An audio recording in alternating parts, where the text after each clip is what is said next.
Hello, everyone. Thank you for joining our GitLab CI/CD Basic workshop.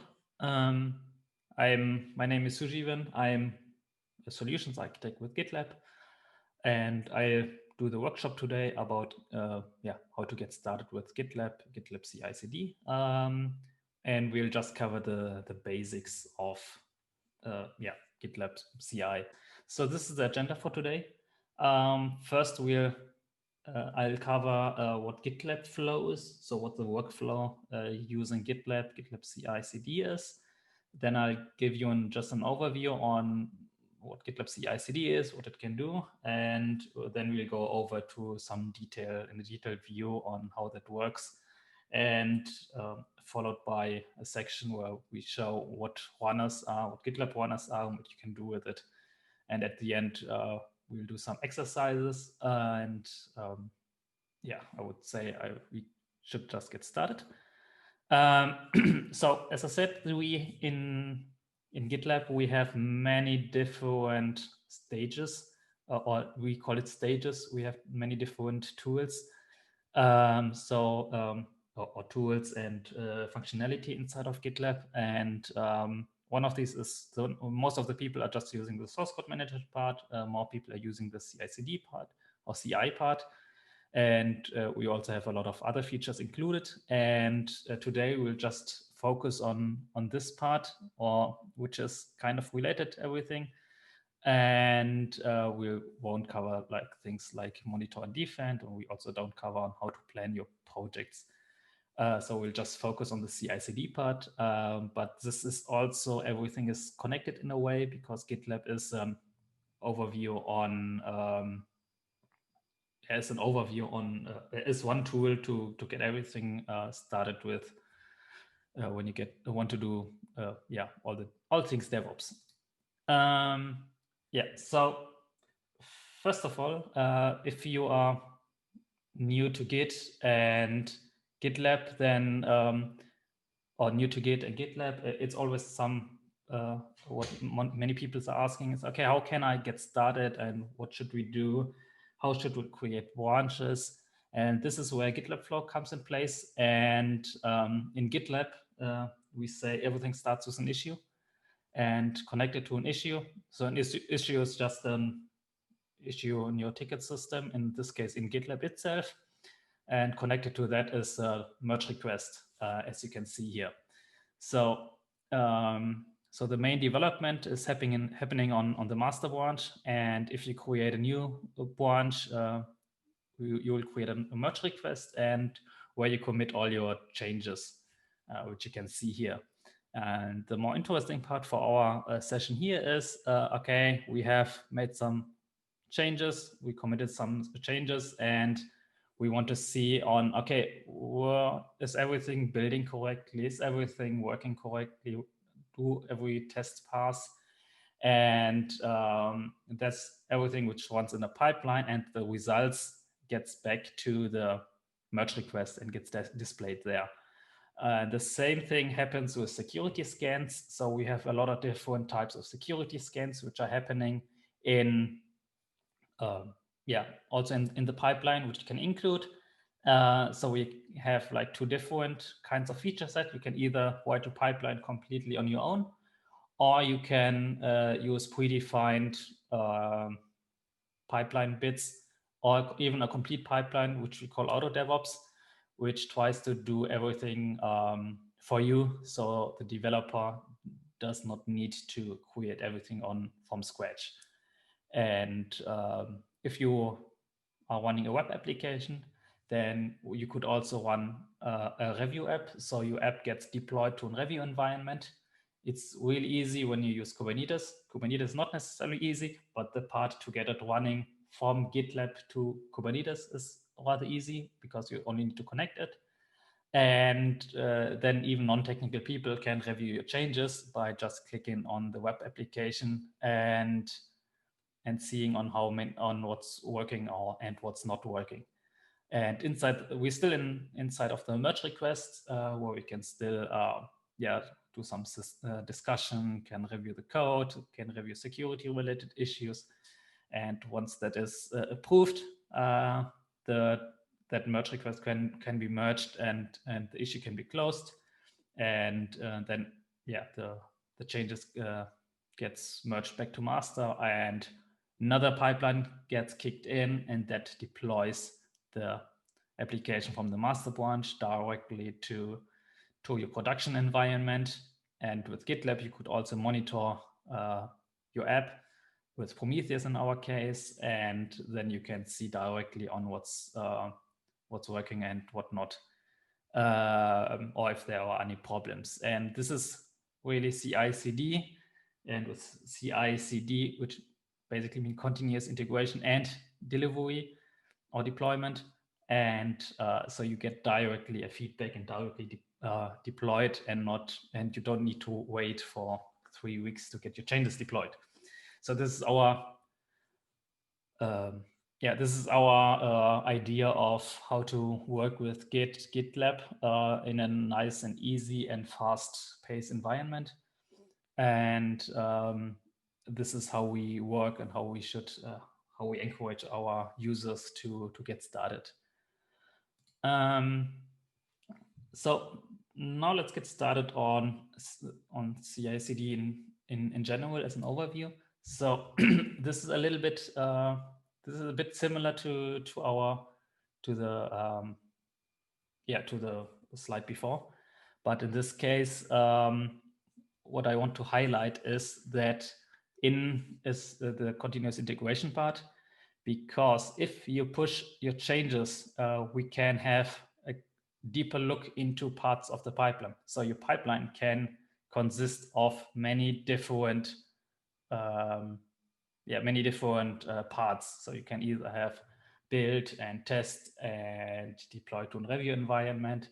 And if one of these fails, you get a visual feedback that your pipeline failed. You see the logs on what failed and what worked, and you can directly fix it. So in that case, you fix the bug, write a test case, you push it to GitLab, then the GitLab pipeline starts, and then you realize, okay, the test fails for whatever reason. Then you can still go ahead and do your changes and push your changes again to the branch, and we are still in a merge request, and then it gets built and tests again, and everything works now, and then it can get merged easily. So the point here is you get direct and fast feedback, and even before other people need to look at it and review it. And once that is done, we'll also see if something fails when it gets deployed to the production environment. Okay, so so why should you consider GitLab CI/CD? So first of all, the whole pipeline or everything which needs to be defined in the pipeline will live in the GitLab CI YAML file. And this GitLab CI YAML file will be commit to your repository and will be available in every branch, or should be available in every branch. And it has the description or kind of description and which contains every tests and build scripts, and everything what's in that GitLab CI YAML file will be executed on every merge request which you create. And these changes or the pipeline which is running, this mostly creates some sort of artifacts. This can be built artifacts like, hey, I'm creating a container here, a Docker container, and this can be pushed to this can be built as an artifact. We also have other artifacts like test results. Okay, we have a Java application and we really want to save all the different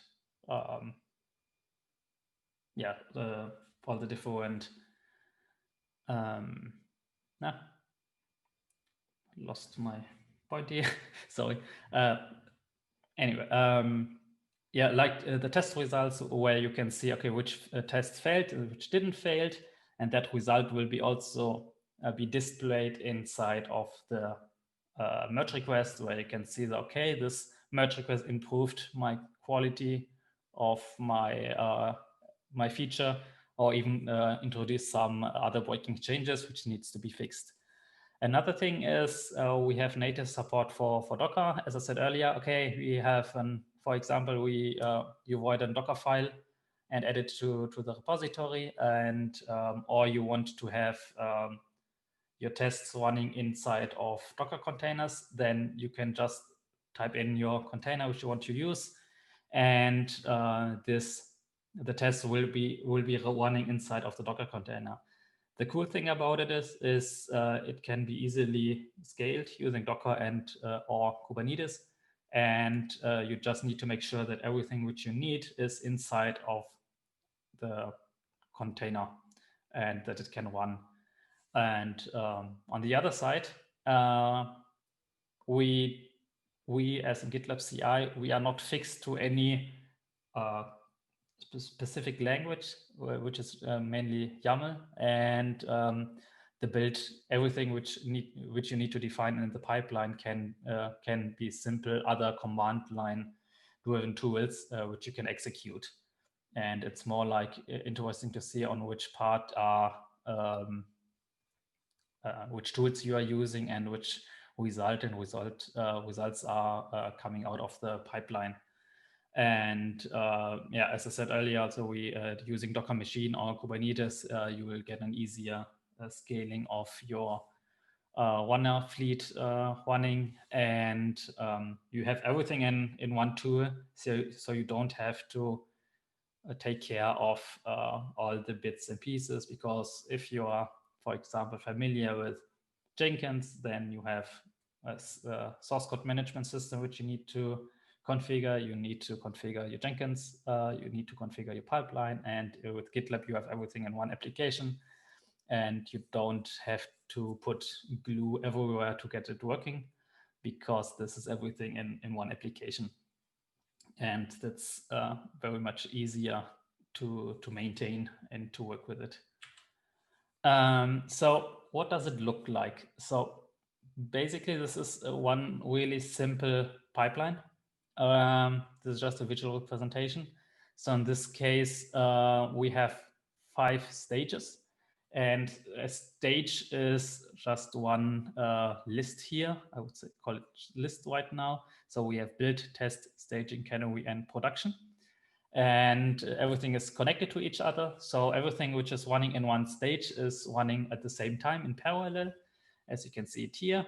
So at the beginning, it builds the application, and afterwards it's testing the application, and we have 3 different tests running. And these tests, for example, are coverage tests, integration tests, and unit tests, and this can run in parallel.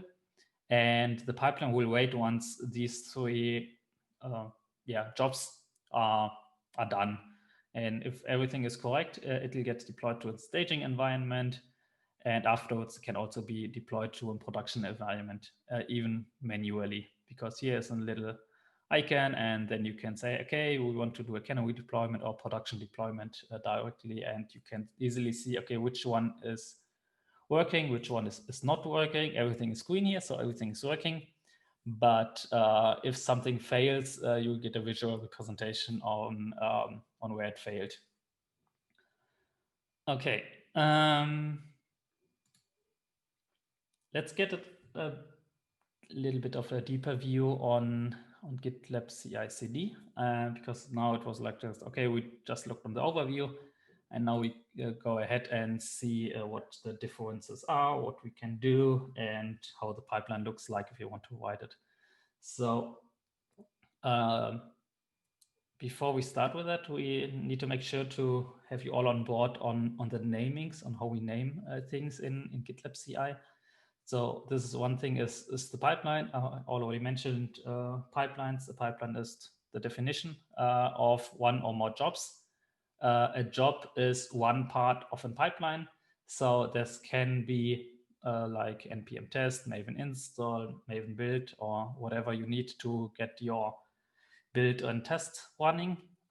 So a pipeline contains different stages, and these stages can or need to include at least one job. And you also have different you could, and additionally, you can, if you want, have multiple environments to get your applications getting deployed. That means you can have multiple environments where you can deploy your changes. These are in this example, we just list, okay, we have a test environment, we have a review environment, staging, and production environment. In my opinion, the review environment is the most interesting part, because with that you will get a review environment automatically created for every feature branch. So you get your web application directly deployed to a review environment, and you get direct feedback if it works or if it doesn't work.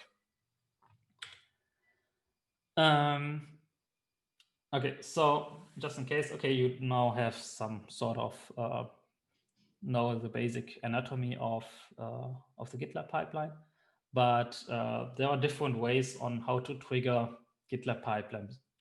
So the first thing is you need to push changes to your GitLab repository. So with every change in your GitLab repository, just the normal source code change, the GitLab pipeline will run. This is the most common change, most common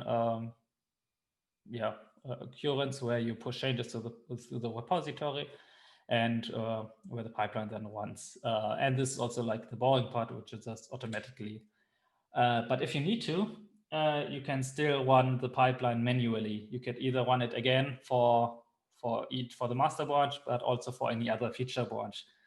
That could be useful if you have, for whatever reason, had problems with the pipeline, it failed because an external dependency has issues, then you can simply go ahead and run it manually from the UI.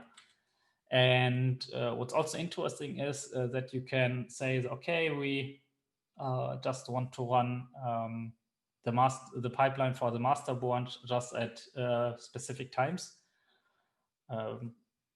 Why do you want to do that? It's mostly like, okay, we just do we'll just deploy the code changes on 3 times a day, for example. Then you can say, hey, okay, we'll just go ahead and deploy it at 8 o'clock in the morning, 12 o'clock, and at 3 or 4 p.m. Then we have 3 deployments, and then we can see on when it's going. And so it's like a cron job for the pipelines. And what's also interesting, which I won't cover today, is you could also trigger other pipelines from your pipelines, and your pipeline can also be triggered by another pipeline. I won't cover it now, but I guess my colleague Vlad will cover it in the session on Thursday. And if you want, if you like, you can still run pipelines via the API. We have a lot of things in the API to get to get some information or trigger some events, and one of it is to launch a pipeline. So okay, and now we'll have a look on how a pipeline can look like. So first of all, the left part is everything which I told you already. So we have YAML, and it's the GitLab CI YAML file is stored in the root directory of your repository, and it's version controlled and everything. And it can create like job stages and environment. This is already said. And but the most important part now is to look at on other contents which the GitLab CI can have. For example, we can specify an image. So when we specify an image, we can say, okay, we want to have we have a Java application, and we want to run we want to compile our Java project, and we use Maven. So we can just specify the Maven version of which should be used, and then just say, okay, here we have a Maven, and we should get started with we should just use that image to run Maven. And if we have another image to get the tests running, then we can use another image for that. And So that makes it easy because everything which you need to have in control can be done and controlled by image. And services are also an interesting part, because if you have or if you need a database, for example, a MySQL or Postgres database running, which you need for your jobs, you can spin up a new database inside of the pipeline, and your applications can connect to it. And similar stuff is needed for to get that started, you could use before and after scripts. So for example, if you need to prepare your environment for every job, then you can say, hey, before the job runs, we want to prepare the environment with, or the testing environment with the before script. So everything comes up properly. And after the job is run in an after script, you can also say, hey, shut down these things. This can be done in before and after scripts. We have caching and artifacts and rules, and which we can use to save artifacts to save your binary files or test results, and rules, for example, if you want to make sure that only some parts of your pipeline should run on specific events. For example, the deployment part to the production environment should only run when the pipeline is running for the master branch. But that's a little bit too deep now. So let's have a proper look into a pipeline. So on the left side, you can see here that we have a shell script. So this shell script is rather boring. It's nothing that much special. It's just once Maven clean test, you test the code, test the code. We have a Maven clean package to build the code, and we use Maven deploy to deploy the code. And if you have that in a shell script, you could go ahead and easily create a simple pipeline for that. So in this case, we create a GitLab CI YAML file. We have one stage with which we name build and deploy. And this name needs to be added here again. And there we can say, needs to be added here, sorry. So this one is connected, and we say, hey, we set a script and say, hey, we just run it on, we just run the shell script, which we defined here. This is the easiest way to get something running. We have just one stage with one job.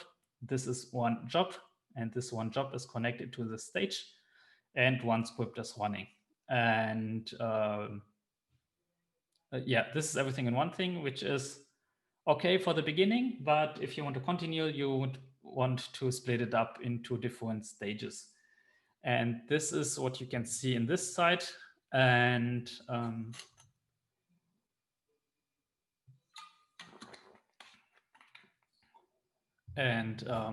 where we split it up every three parts of this script. So, I mean, in this script, we have like testing, building, and deploying. So we split it up into three stages here: build, test, and deploy.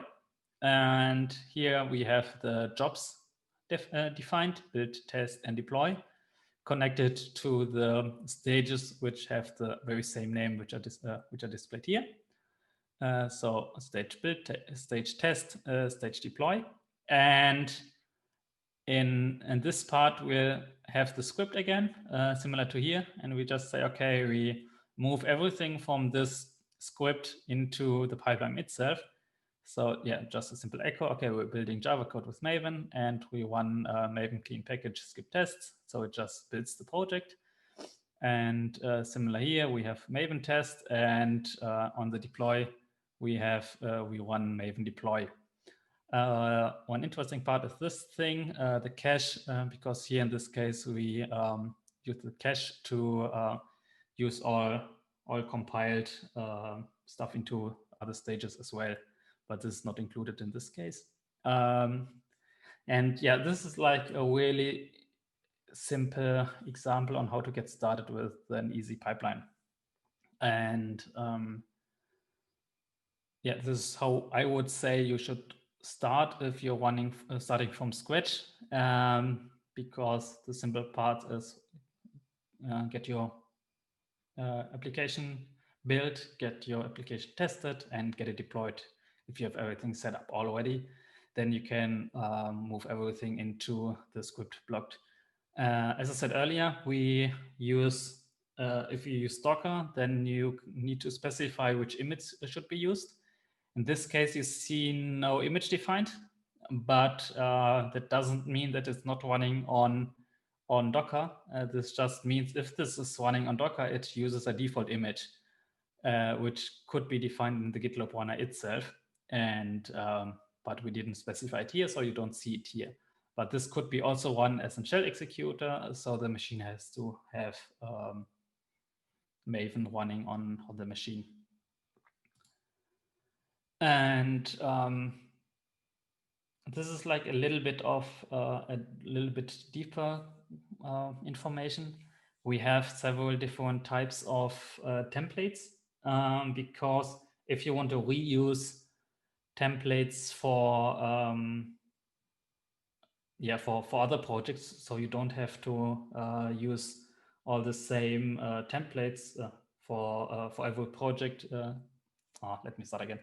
So, for example, if you run the same pipeline for every project, then you may want to reuse the same pipeline again, so you don't have to repeat yourself.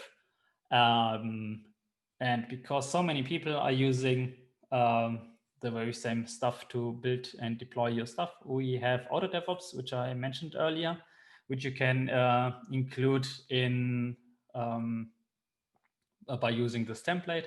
And this template for Auto DevOps has everything included to get your application automatically built, get your tested, get security tested, gets deployed, and then and so on.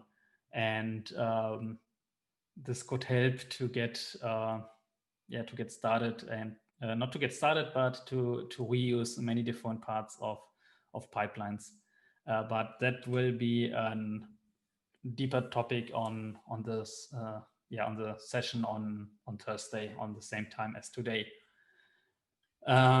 This is a little bit of and this part of Auto DevOps is also to where we provide direct Kubernetes integration. This is I won't go into too deep here. You could configure a GitLab Kubernetes cluster. You could connect your GitLab with your Kubernetes cluster, and then turn on Auto DevOps, and that will lead to it to get your everything running from everything deployed, as I said earlier. In the GitLab demo environment on gitlabdemo.com, where you created an account, you could do that because we have an Kubernetes cluster integrated and connected already. So you can deploy some applications in really quickly, and I'll show you that in a little bit. So if we look into Auto DevOps, you might see, you could also see on what parts are included. So Auto DevOps is also just a template which we provide for you, and this includes many different parts. So that includes building, testing, code quality, deployment, DAST, which is dynamic application security testing, browser performance testing, and also some really different types of security testing. So we have like container scanning, dependency scanning, and static application security testing, which helps you to, on the security side, to mitigate and find issues as early as possible. And but the security features are included in the ultimate or in the gold version of GitLab, which is also running on gitlabdemo.com for your account. So if you want like a really deep, want to see the details, I would definitely advise you to look into the GitLab's in the documentation, where you can see everything which can be included in the YAML file. And another thing to join on our Thursday session. And I probably skipped those. Yeah. So yeah, I would definitely say to look into the docs if you want any more details. Because the time is running up, I'll skip this slides, which have a little more detail on what you can do. Or maybe let's go over some parts of this. So in this case, as said earlier, okay, we have a default image. In this case, Ruby 2.5. And for every job which we defined, which will use this default image. But if we want to specify even another image, then we can still do that. Then it's overrides this default image. And if we want to include a pipeline, then we could use the include statement to include some other part of a pipeline from another project. We can run services for Postgres, for example, which I explained earlier. We could use before and after scripts. So in this case, we just say, hey, before you run the test, be sure to run bundle install for every job, so you don't have to repeat yourself in the complete pipeline again and again. And I'll just go a little bit faster. And another thing is okay, we have we have cache, and the cache can be filled by binaries. And we also can say, okay, we just want to run the script on specific branches or tags. And we can define artifacts. So artifacts are just a way to get your application saved to the pipeline. So you can easily, in this example, can get access to the WAR file of your application if it's a Java file. And this one, for example, is a bit more complicated one where you can say, hey, we want deploy jobs should be manual. Other parts should always run, and other jobs should just run when it fails. But as I said, this is just a little bit too deep, so I'll focus on other things for now. So to get started with pipelines, you need a GitLab runner connected. If you use gitlabdemo.com, then you can run. Then it's already configured. But if you are running GitLab in your own environment, then you need to have GitLab runner in place on some servers. And but you could also theoretically run it on your laptop. And this and the GitLab runner is connecting to the GitLab server, and every time a pipeline starts, then the runner will build the pipeline for you and run the pipeline for you and report the details back to the server. And the runner can run nearly everywhere. So it can run on Linux, on Windows, on Mac, just on Docker, directly on Kubernetes, on FreeBSD. We have like every possible solution out there, and which makes it easy to test for specific edge cases and cases where you need to have exact platforms which you need to support with your application. And with that, I'll go ahead and show you a little bit of exercises. The time is running up a little bit, so I'll just go ahead and show you an example. And first of all, I'll show you Auto DevOps, because that one is a little bit more interesting and can be showed. And afterwards, I'll create an really simple pipeline to get started, and which you could do and follow in the same time when I do it. I hope it won't be too fast, but let's see how it goes. So as you can see here, I'll just have a simple Spring sample. It's just an hello world example written in Java, and it just says hello world. If you have Auto DevOps enabled, you can see it here. And you could also see that we don't have a GitLab CI YAML defined in here. So in this case, I'll go ahead and see that I don't have a pipeline. That's because why isn't it running?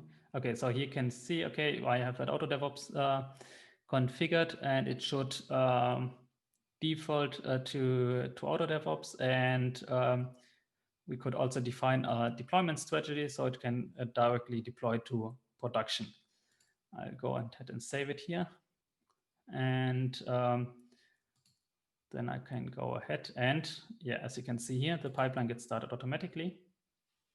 And as you can see here, we don't have any sort of pipeline defined, but we still have a pipeline defined because auto DevOps automatically checks what project we have. So in this case, it's just started some Heroku build packs, and it checks for the pipeline to checks the project on which project we have, and say, hey, it sees it's a Java project, so it goes ahead and builds the project. This can take a while because on the same time, we're also running some other tests. On this example, we also have code quality checks running. We have license scans running, and we have some sort of security tests running. And this can take some minutes. But while the pipeline takes some minutes, we still saved a lot of time because we didn't need to define the pipeline for ourselves. So in this case, we can look in the license scanning part.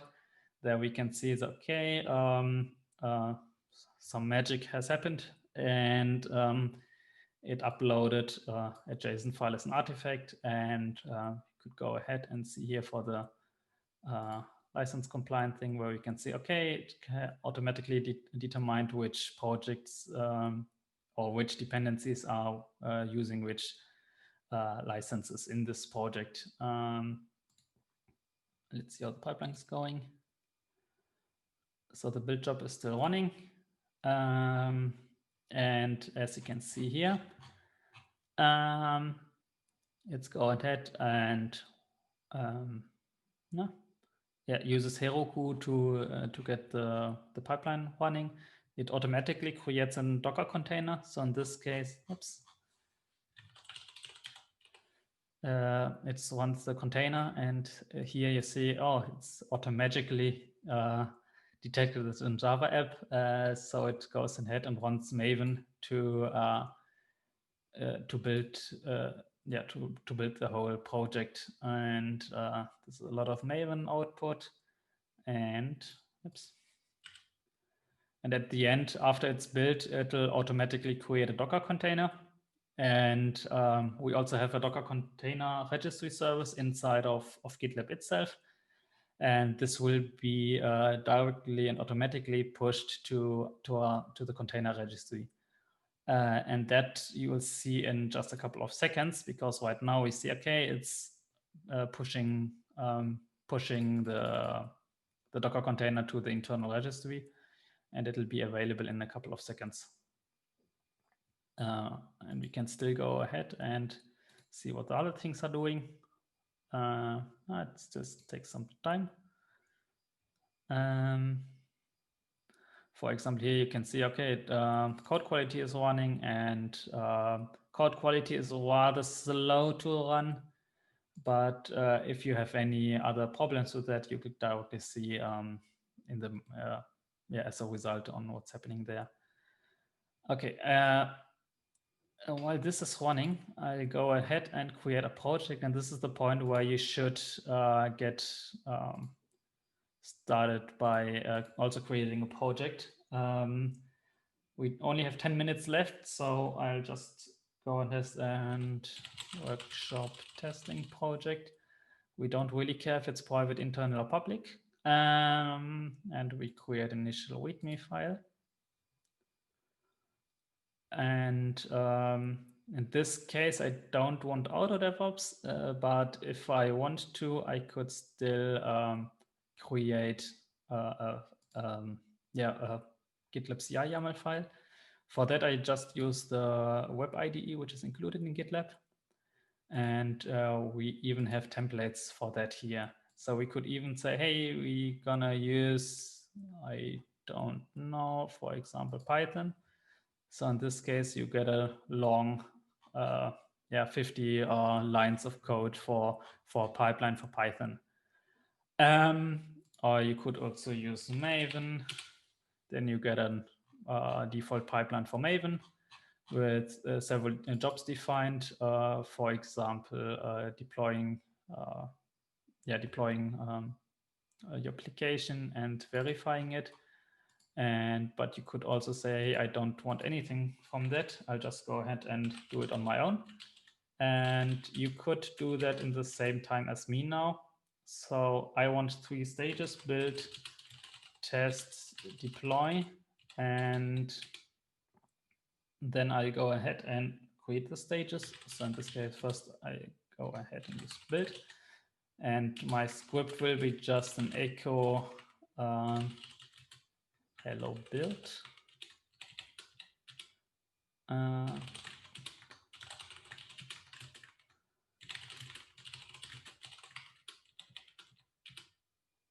And deploy. Hello deploy. Okay, I'll just go ahead and commit it to the repository, and then you'll realize that it won't work. Or I think it won't work because I didn't specify the stages here. So let's see what's happening now. Okay, it has passed, and I didn't define the stages to each job, so it's everything in test. But I don't want it to have everything in test, so I'll go ahead and change it to run it in the appropriate stage. So I go ahead. Okay, this is running in the stage. This is running in test, and this is running in deploy. And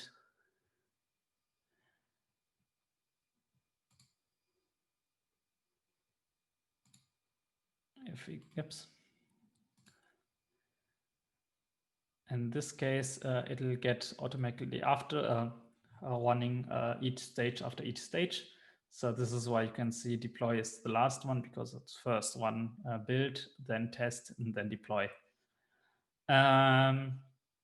So this is still a really, really easy pipeline. And now we can go ahead and say, okay, we just use for build Maven latest, and except using hello build, we just use Maven install. This will fail because I don't have any source code in the project defined. And let's go ahead. If I reload it, then I can see the pipeline running here. And as you might see, this will take a couple of seconds longer because it needs to pull the Maven latest image. And this is like, but if you want it another time, then it will have the container cached and everything. So it'll be easier and faster to run.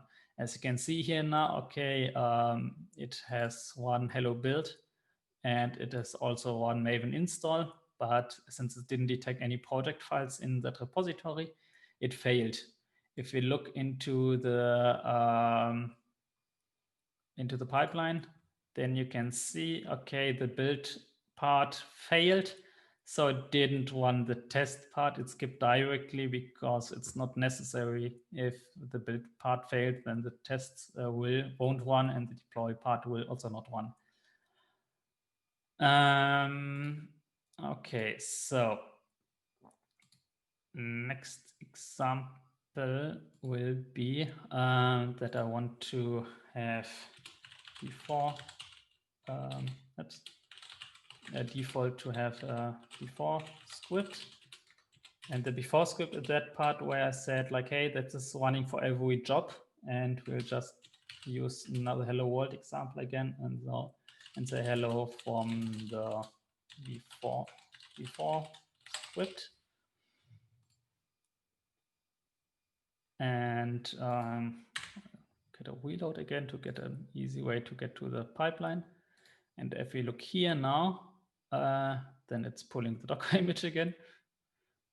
Let's wait for a couple of seconds. At the same time, I'll just check if the pipeline for the Spring sample is done. And as you can see here, okay, the tests have run, the review environment is there, the production environment is there, and it's running performance tests now. Let's quickly skip here. So here you can see, okay, hello from before script is running from the before script, and then the normal stage. And if we would have defined an after script, it will also be run. So this is like the really simple example. I would suggest that you could just try out simple stuff. You can upload your sample project to the GitLab demo environment, and then you can test things out. For example, using Auto DevOps. And in this case, you can. I will just highlight some more features. So in this case, we also have. Let's see if that goes. We have another form of a list for all jobs. We have no tests which failed, so we don't see any test results here. We have a lot of security issues because the Auto DevOps pipeline automatically runs security scans against your application. So for example, we build a container automatically, and that container has some medium severity security issues. And so it scans the content of the image and checks if there are any known vulnerabilities. This is not really magic. The only magic part is that it gets done automatically, but in the backend, it'll just have a list of every known CVEs, so every known vulnerabilities, and this can be done by, and then will be run inside of the pipeline. And this is also for secret detection. I'm not sure if we have a secret detection. In this case, it's realized, okay, we use a password in this file, and which shouldn't be there because we don't store passwords in files. We also have dependency scanning. And in the dependency scanning, we see, okay, we use a really old example of Jackson data bind, which is a dependency of Maven. And in that case, you can, you see, okay, we should go ahead and upgrade our Jackson to a new version. And with that, we'll make sure that you as the developer don't have much to do and care about security because it's automatically done for you. So because I don't know much about security, because GitLab tries to make it as easy as possible to get started with these issues, because this can be easily detected automatically. And so the machine can do it and I don't need to do it. And then we can focus on the more interesting and more important part. Okay. Let me see, since our time is